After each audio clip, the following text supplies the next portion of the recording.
Okay, hello everyone. I am happy to introduce the first panel for today.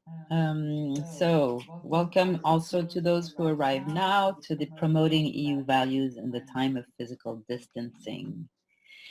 So today we're happy to have 4 presentations within this panel. And the first presentation is on simulation as a learning tool to promote EU values. It's a case study in a primary school in Ceres. We will have the pleasure of listening to Iohannis. I might have mispronounced your name. Please correct me if possible when you have the floor. And we will also be hearing from Lucas Konstantinos. And both of you are part of the T4E network. I've been a member since 2013. And you're both the primary school teachers. Lucas, you are also a headmaster. So that is very interesting, the different perspectives that you will be able to bring. I now give you the floor. I think your presentation should be around 15 minutes. We would have a choice, of course, of having presentation, question, but I think here what we're going to do is to have the 4 presentations, and I ask participants to note their questions.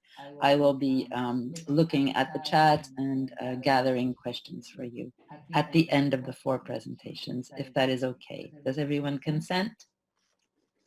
Fine. Okay, thank you. You have the floor for your first presentation. Okay, thank you. Thank you very much. My name is Kostas Lukas, and I'm very excited and honored to participate in this e-conference. And let's start. My friend Yanni should start with our presentation. It's in regard of a simulation as a learning tool and the case study of the experimental primary school of Ceres. We all know that Europeans were shocked in 2015 after the unexpected terrorist attacks in France and Denmark. These acts showed that laws and security measures alone were unable to provide protection, and there was a need to identify the deeper causes which led the perpetrators. Later that year, the European Union Ministers of Education held in Paris an informal meeting that resulted to a declaration for promoting citizenship and the common values of freedom, tolerance, and non-discrimination through education, since they realized that the only way to prevent the repetition of those acts was to inculcate European citizens with, and I quote, fundamental values that lie at the heart of the European Union: respect for human dignity, freedom, including freedom of expression, democracy, equality, the rule of law, and respect for human rights. These values are common to the member states in a European society in which pluralism of non-discrimination, tolerance, justice, solidarity, and equality between women and men prevail. But declarations and intentions alone cannot bring results. In order to ensure that the humanist and civic values we share are safeguarded and passed on to future generations, the implementation requires concrete action at European, national, regional, and local levels, with active involvement of teachers. Therefore, teaching and acceptance of these common fundamental European values should start from an early age. Teacher for Europe is such an instrument. Teachers are trained to disseminate the function of the European Union and to embed fundamental values to young students. In 2017, a simulation program was carried out in the context of the present work at the experimental primary school of Ceres, Konstantinos Karamanlis, with the participation of 23 students in the simulation of the European Parliament's Culture and Education Committee, dealing with European values like freedom, respect, and cooperation.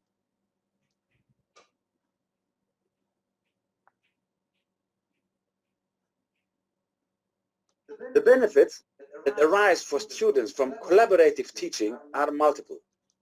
Their technical skills are enhanced, their exposure to other languages and cultures is increased, their spirit is expanded, their perception of diversity is facilitated, and their acceptance rates are increased. while it brings students into contact with the digital society characterized by multilingualism and multiculturalism. But the most important thing is that it increases children's self-esteem and strengthens friendship. The simulation technique, which activates the students and increases their participation rate, has also given very good results in an attempt to represent a situation that corresponds to reality. In this context, students are asked to play roles and think like the protagonists of the situation. For example, if the program involves a meeting of a European Parliament committee, students are invited to work as members of that committee, and in essence, the simulation technique is an experimental teaching method of known value that excites students and activates them. Role-playing games, simulations, are divided into 4 categories, based on how far they are from the real situation. They are separated in case of study, in role-playing games, in games and computer simulation. Their usefulness lies in the fact that they help students to develop critical thinking and logic, to compare their values and to use in practice the knowledge they have acquired so far. In the context of simulation, and in order for students to understand a situation in depth, they undertake to play various roles related to the situation, in order to experience the process and gain experiences which will then be transformed into knowledge. This process helps students understand why some people react in a certain way and why and under what conditions they make a decision. However, for students themselves, decisions are not made under pressure, nor do they themselves bear the responsibility and the consequences of a decision as in real life. On the contrary, they have time to thoroughly examine the situation, identify any errors with the help of other students participating in the simulation program, and intervene with improvement moves. Initially, the problem was identified, which was the lack of knowledge about the European Union and its institution work. Then, both the expectations and the forces of the project were analyzed through interactive events aimed at raising the awareness of students and the wider society. The problems and causes that caused them were recorded in a problem tree, which included the problem, this time the lack of knowledge about EU operation, the immediate results, indifference and lack of knowledge on important issues that affect the daily lives of citizens, and the indirect results, small opportunities in education and low self-esteem. The indirect causes, absence of actions and attractiveness in the school environment. After identifying the problem and its effects, a positive change was attempted.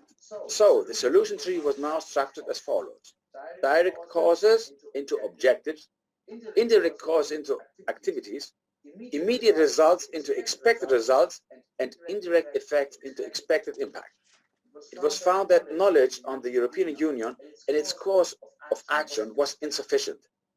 An attempt was made to fill the gap through actions and events related to the European Parliament and the rights of European and especially young people. The whole process of role-play evolves into 4 phases. It starts with the preparation, which is very important, as the success or not of the game will depend on it. This is followed by the distribution of the roles that the students will play, which is accompanied by information material about the people they will play. The third phase involves the actual phase of the game, which is, if the scenario involves resolving conflicting situations or composing opinions in order to make a decision, the negotiation phase. During it, students list the problems and their views in the context of their role, analyze the information they have, and try to find ways to solve the problems and make a decision. The game ends with evaluation and feedback phase. Thank you, Kostas. The limitation of the teaching practice of simulation are the fact that cannot accurately reflect reality as in the meeting of the real committee. There are various unbalanced factors that can hardly be predicted in simulation and this should be emphasized to participants to avoid confusion and misunderstandings.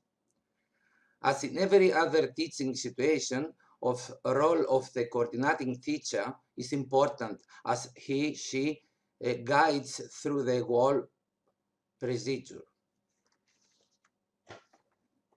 The role play that the students of the experimental primary school of Ceres, Konstantinos Karamanlis, were invited to participate was focused on the operation of the European institution and more specifically of the Committee on Culture and Education of the European Parliament.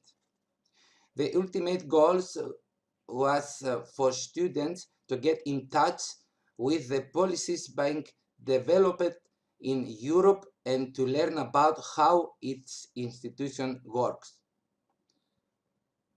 At this point, it should be emphasized that although the goals of this game are future-oriented, they should be realistic, measurable, time-bound, specific, and smart. In this context, the objectives set for the experimental primary school of Ceres were the acquisition of knowledge about the operation of the European Union and the activation of future Greek European citizens. Upon completion of the project, the multiple benefits of simulation identified once again. However, benefits have emerged for both the local community and the school. The students had the opportunity to further immerse themselves in the communication and information technologies during the information search phase for the execution of the game while the school was networked with other schools. Along with the students, the parents were mobilized as well as the local community, which was constantly informed about the course of the program while collaboration were created with non-school bodies. Through the whole process, the students came in contact with the policy on the way it is implemented. They understood the political processes, the way of making the decision, but also the consequences of this decision. For this reason, the simulation method is considered the best of the creation and strengthening of democratic ideas. At the same time, they were helped in their sociability, in their communication tactics, while they learned how to manage and resolve conflicts and how to adjust their perspectives. In this context, in Ceres, interactive events were organized in order to sensitize the society and young people about various European educational programs. Move to learn, learn to move, and to be informed about the action felt on the Commission. At the same time, educational policies have been implemented to enhance computer skills, improve bargaining tactics, rhetoric, and argumentation.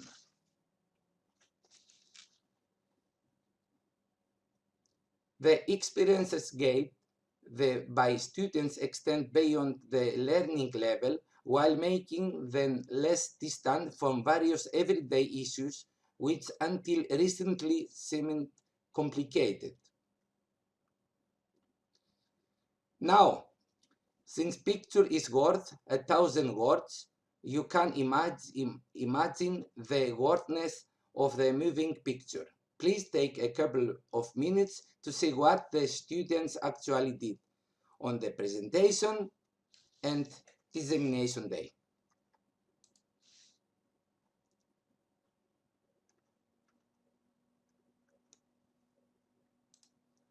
Του Ευρωπαϊκού Κοινοβουλίου. Παναγιώτης, is alles okay? Kostas?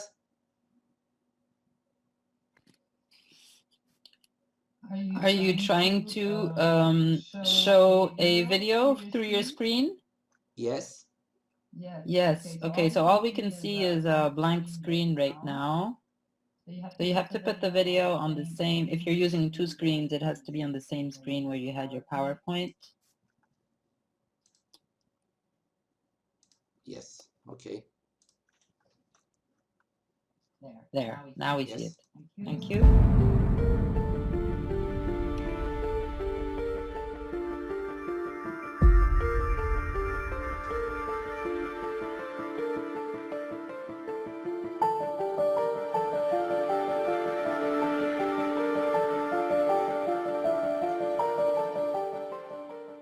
Προσομοίωσε συνεδρίες Επιτροπής Πολιτισμού και Παιδείας του Ευρωπαϊκού Κοινοβουλίου από 23 μαθητές της 6ης τάξης του Πειραματικού Δημοτικού Σχολείου Σερών πραγματοποιήθηκε το πρωί της Τρίτης στην Περιφερειακή Ενότητα Σερών. Στόχος της πρωτοβουλίας είναι να βιώσουν οι νέοι τι σημαίνει να ζουν στην Ευρώπη και τη θετική επίδραση που η Ευρωπαϊκή Ένωση έχει στη ζωή των Ευρωπαίων πολιτών. Είναι η πρώτη φορά που μια τέτοια δράση υλοποιείται και παρουσιάζεται από σεραίους μαθητές, οι οποίοι καθ' όλη τη διάρκεια της χρονιάς μοιήθηκαν στο θεσμό που λέγεται Ευρωπαϊκή Ένωση, δείχνοντας ότι οι νέοι, αν ενημερωθούν σωστά σήμερα, αύριο θα είναι συνειδητοποιημένοι πολίτες. Πώς σε λένε? Κυριακή. Λοιπόν, πες μου Κυριακή, τι θα κάνεις σήμερα εδώ? Είμαι αναπληρώτρια εκπρόσωπος τύπου. Έχω επιφυλάξεις για Erasmus Plus κάτω των 16 ετών. Μάλιστα. Και τι θα εισηγηθείς, τι θα προτείνεις εσύ? Θα προτείνω να το συζητήσουμε πρώτα και μετά από ψήφιση να δούμε τα αποτελέσματα και έτσι να αποφασίσουμε. Εμείς μέσα από αυτό επιθυμούμε οι μαθητές να αναλάβουν ρόλο, να παίξουν το παιχνίδι ρόλων που είναι η προσομοίωση και μέσα από αυτό να αναπτύξουν ικανότητες και δεξιότητες όπως λήψεις αποφάσεων, επίλυσης προβλημάτων. Αυτά τα οποία αποκόμισαν οι μαθητές. Επιχειρηματικότητα, συνεργασία, να μάθουν ότι εκτός από τη δική τους γνώμη υπάρχει και κάποια άλλη γνώμη. Να αντιμετωπίζουν τα προβλήματα, ας πούμε, τα οποία υπάρχουν στην Ευρωπαϊκή Ένωση σε ένα συγκεκριμένο πλαίσιο και σε μια συγκεκριμένη διαδικασία. Να μάθουν να επιχειρηματολογούν.